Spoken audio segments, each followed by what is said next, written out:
ময়মনসিংহের গৌরপুর থেকে আজ শুক্রবার ভোরে পুলিশ ব্যুরো অব ইনভেস্টিগেশন বিশেষ অভিযান চালিয়ে চোরাই মোটরসাইকেল সহ জেলা ছাত্রদলের সহ সাংগঠনিক সম্পাদক আশিক সহ ৩ জনকে গ্রেপ্তার করেছে।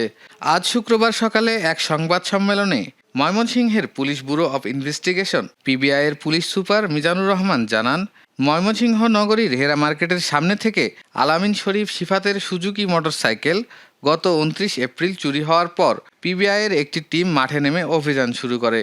পরে পিবিআইয়ের টিম প্রযুক্তির মাধ্যমে জেলা গৌরপুর থেকে ২৯ মামলার পলাতক আসামি ফ্রিডম মানিক ওরফে মানিক চৌধুরীকে গতকাল বৃহস্পতিবার বিকেলে গ্রেপ্তার করে। পরে মানিকের দেয়া তথ্যের ভিত্তিতে গৌরপুর উপজেলার পালামন্দর গ্রাম থেকে আজ শুক্রবার ভোরে উত্তর জেলা ছাত্রদল সহ সাংগঠনিক সম্পাদক আশিক মিয়া নীল রঙের চোরাই মোটরসাইকেল সহ গ্রেপ্তার হয়। এছাড়াও মোটরসাইকেলের রং বদলানো, চুরির সাথে জড়িত একই উপজেলার শাহবাজপুর গ্রামের সোহেল মিয়াকে পিবিআই গ্রেপ্তার করে। আইনি কার্যক্রম গ্রহণের লক্ষ্যে পিবিআই গ্রেপ্তারকৃত ৩ জনকে আজ শুক্রবার দুপুরে আদালতে প্রেরণ করেছে।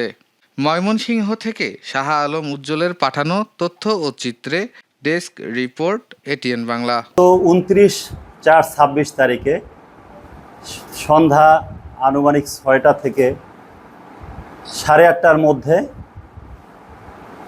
ময়মনসিংহ শহরের হেরা মার্কেটের সামনে থেকে নীল রঙের সুজুকি জিক্সার ১৫৫ সিসি মোটরসাইকেল চুরি হয়।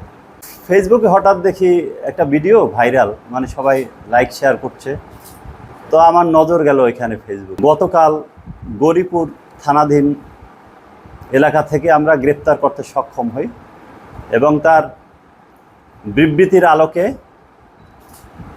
এই মোটরসাইকেলটি এটি নীল রঙের ছিল। এই মোটরসাইকেলটি কালার পরিবর্তন করে কালো রঙের মানে ধারণ করা হয়েছে এবং কালো রং যে ধারণ করেন তার নাম সোহেল, তাকেও আমরা ধৃত করতে সক্ষম হই এবং আশিক নামের এক ভদ্রলোকের বাড়ি থেকে মোটরসাইকেলটি আমরা উদ্ধার করি।